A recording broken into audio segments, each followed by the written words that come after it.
আসসালামু আলাইকুম। চতুর্থ শ্রেণীর সুপ্রিয় শিক্ষার্থীবৃন্দ, আশা করছি তোমরা সকলেই ভালো আছো।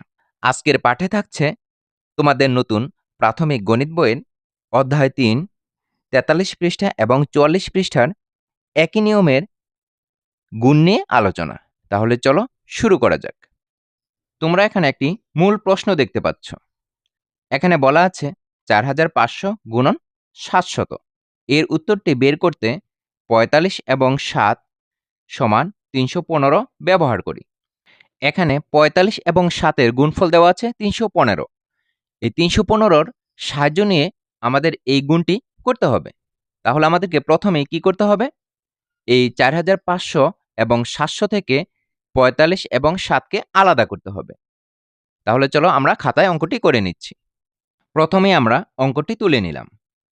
এই ৪৫০০ গুণন ৭০০, এই অঙ্কটি করার জন্য আমাদেরকে ৪৫ গুণন ৭ এর সাহায্য নিতে হবে। প্রথমেই আমরা ৪৫ এবং ৭কে আলাদা করে নিব। দেখো ৪৫ গুণন, এখানে কত আছে? ২টি শূন্য আছে।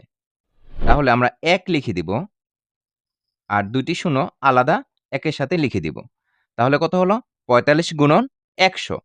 এখানে যদি আমরা ৪৫ এর সাথে ১০০ গুণ করি, তাহলে কিন্তু ৪৫০০ই হবে। এরপর আমরা এই ৭০০কে আলাদা করব। ৭ গুণন ১ নিব। ১ এর সাথে কি করব? আর ২টি শূন্য বসিয়ে দিব। তাহলে ১০০ হলো। ৭ এর সাথে ১০০ গুণ করলে কত হয়? ৭০০ হয়। এখন আমাদের কাজ হলো এই ৪৫ গুণন ৭। এরপর আমরা লিখব ১০০ গুণন ১০০। আমরা এই দুটি আলাদা লিখে ফেললাম এইখানে। আর ১০০ আর ১০০ আলাদা গুণ করে লিখে ফেললাম। এখন আমরা জানি ৪৫ গুণন ৭ এর গুণফল কত দেওয়া আছে? ৩১৫ দেওয়া আছে। এটা আমাদেরকে ব্যবহার করতে হবে। তাহলে ৪৫ গুণন ৭ সমান ৩১৫। আর ১০০ আর ১০০ কি করব আমরা?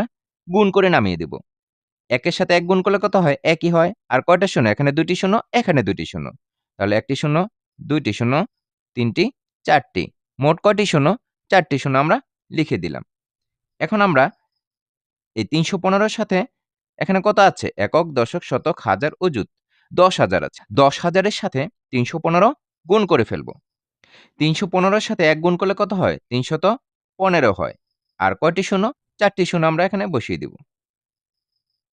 তাহলে কিন্তু আমরা গুণফল বের করে ফেললাম। অঙ্কটি খুব সহজেই করে ফেললাম। আশা করছি তোমরা বুঝতে পেরেছ। তোমাদের সুবিধার জন্য অঙ্কটি কিন্তু এখানে করে দেওয়া আছে। তোমরা এখানে একটি কাজ দেখতে পাচ্ছ। এখানে বলা আছে, চলো ৫৪ গুণন ৭২ সমান ৩৮৮৮ ব্যবহার করে ৫৪০০ গুণন ৭২০ হিসাবটি উপরে নিচে সহজে সমাধান করার চেষ্টা করি। এখানে কিন্তু অঙ্কটি করে দেওয়া আছে। এই অঙ্কটি করার জন্য আমরা এই হিসাবটি খাতায় লিখে নিচ্ছি। যেহেতু অঙ্কটি উপরে নিচে করতে হবে, সেজন্য আমরা অঙ্কটি উপরে নিচে লিখে নিই। দেখো এখানে ৫৪০০ গুণন ৭২০। আমরা ৭২০ কোথায় লিখব? শূন্যটাকে আগে লিখে নিব এইখানে, তারপরে ২, তারপর হচ্ছে ৭। এভাবে আমরা লিখে নিলাম। এখানে কিন্তু আমরা শূন্যগুলো আলাদা রেখে দিয়েছি। এখন আমাদেরকে কি করতে হবে? এখন আমাদেরকে, তাহলে আমরা এখানে দেখতে পাচ্ছি ৫৪, নিচে হলো ৭২। আমরা গুণ করে ফেলি। আমরা ২ দিয়ে প্রথমে ৫৪কে গুণ করব। ৪ দুগুণে ৮। আমরা ৮ সংখ্যাটি লিখে ফেললাম। এরপর ৫ দুগুণে কত হয়? ১০ হয়। আমরা ১০ লিখলাম। এরপর আমরা ৭ দিয়ে গুণ করব ৫৪কে। ৭ কোন ঘরে আছে? দশক স্থানে। আমরা এই বরাবর লিখব। ৪ ৭ ২৮।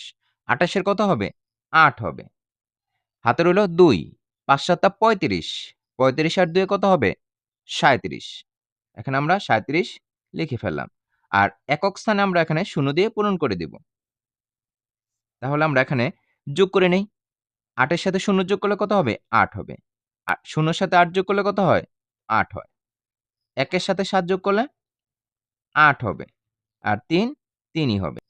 এখান থেকে আমরা এই ৩টি শূন্য নিচে লিখে দিব। ১, ২, ৩। আমরা কিন্তু এর আগের নিয়মে কিন্তু এই অঙ্কটি করতে পারি। কিভাবে করব? আমরা এখানে লিখে নিলাম ৫,৪০০ গুণন ৭২০। আমরা ৫,৪০০ কে এভাবে লিখতে পারি ৫৪ গুণন ১০০। তার মানে ৫৪ র সাথে ১ গুণ করব, তারপর ২টি শূন্য আমরা এখানে বসিয়ে দিব। ১০০ হলো। ৫৪ র সাথে যদি ১০০ গুণ করি তাহলে কিন্তু ৫,৪০০ই হবে। এরপর আমরা এখানে কত আছে? ৭২০। ৭২০ থেকে আমরা ৭ আর ২ নিব। ৭ আর ২। এরপর আমরা কি করব? গুণন ১ লিখে ০ লিখে দিব। ১০ হলো। এখন আমরা এই ৫৪ গুণন এই ৭২ কে আলাদা লিখব। এরপর এখানে ১০০ আছে, গুণন ১০ আছে, আলাদা লিখে নিলাম।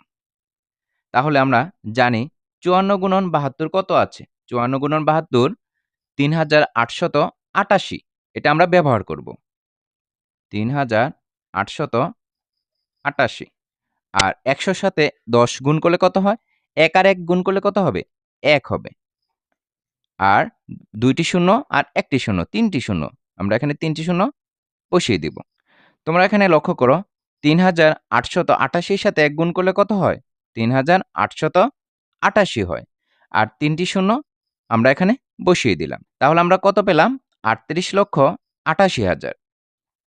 আশা করছি তোমরা অঙ্কটি বুঝতে পেরেছ।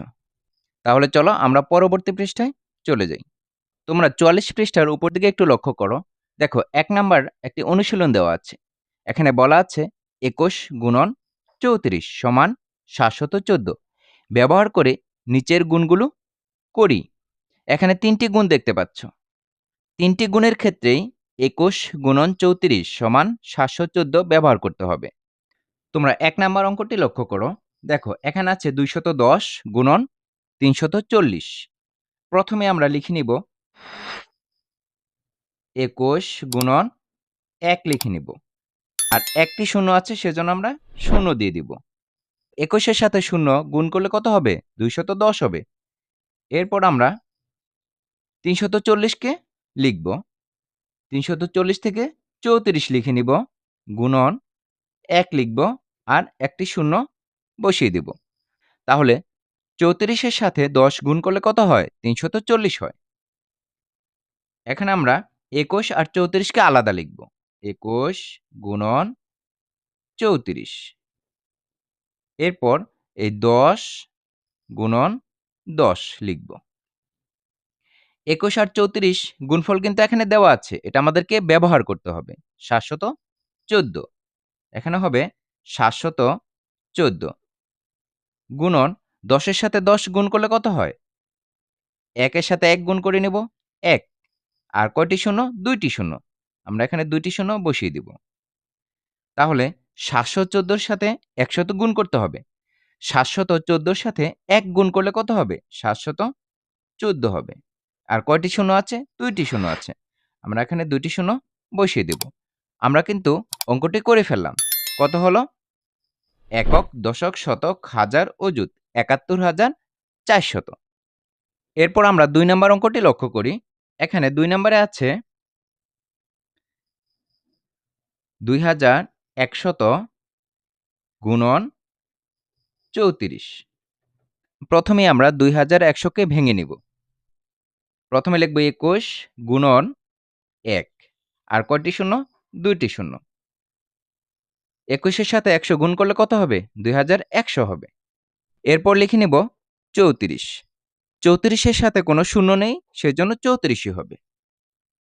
এখন ২১ এবং ৩৪ কে একসাথে লিখে নিলাম। এরপর ১০০ কে আলাদা লিখলাম। ২১ এর সাথে ৩৪ গুণ করলে কত হবে? ৭১৪ হবে। ৭১৪ গুণন ১০০। ৭১৪ এর সাথে ১ যদি গুণ করি কত হয়? ৭১৪ই হয়। আর কয়টি শূন্য? ২টি শূন্য। তাহলে কিন্তু আমরা অঙ্কটি করে ফেললাম এবং উত্তরটি পেয়ে গেলাম ৭১,৪০০। এরপর আমরা ৩ নম্বর অঙ্কটি লিখে ফেলি। ৩ নম্বরে কি আছে? ২১০ গুণন ৩,৪০০। প্রথমে আমরা 210কে ভেঙে নিব। 21 গুণন 1 আর কয়টি শূন্য আছে? 0। তাহলে 21-এর সাথে 10 গুণ করলে 210 হয়। এরপর আমরা 3400কে ভেঙে নিব। 34 গুণন 1 কয়টি শূন্য আছে? 2টি শূন্য আছে। এখন আমরা 21 এবং 34কে লিখে নিব। তারপর কত আছে? 10 গুণন 100। 21 এবং 34-এর গুণফল কিন্তু দেওয়া আছে 714। 714 ব্যবহার করতে হবে। আমরা লিখে নিলাম 714 গুণন 10-এর সাথে 100 গুণ করতে হবে। 1 আর 1 গুণ করলে কত হয়? 1। কয়টি শূন্য আছে? 1, 2, 3, 3টি শূন্য আছে। আমরা এখানে 3টি শূন্য লিখে দিলাম। এখন আমরা 714-র সাথে 1000 গুণ করে এখানে নামিয়ে দিব। 714-র সাথে 1 গুণ করব। কত হবে? 714। আর কয়টি শূন্য আছে? 3টি শূন্য আছে। আমরা 3টি শূন্য লিখে দিলাম। তাহলে কত হলো? 7,14,000। আমরা কিন্তু অঙ্কগুলো সহজেই করে ফেললাম। আশা করছি তোমরা বুঝতে পেরেছ। তোমরাও বাসায় এই অঙ্কগুলো করে ফেলবে। এরই মধ্য দিয়ে আজকে আমরা এই পাঠের শেষ প্রান্তে এসে পৌঁছে গেছি। সম্পূর্ণ ভিডিওটি ধৈর্য সহকারে দেখার জন্য তোমাদেরকে অসংখ্য ধন্যবাদ। পরবর্তী ভিডিও দেখার আমন্ত্রণ জানিয়ে আজকের মতো এখানেই শেষ করছি। আল্লাহ হাফেজ।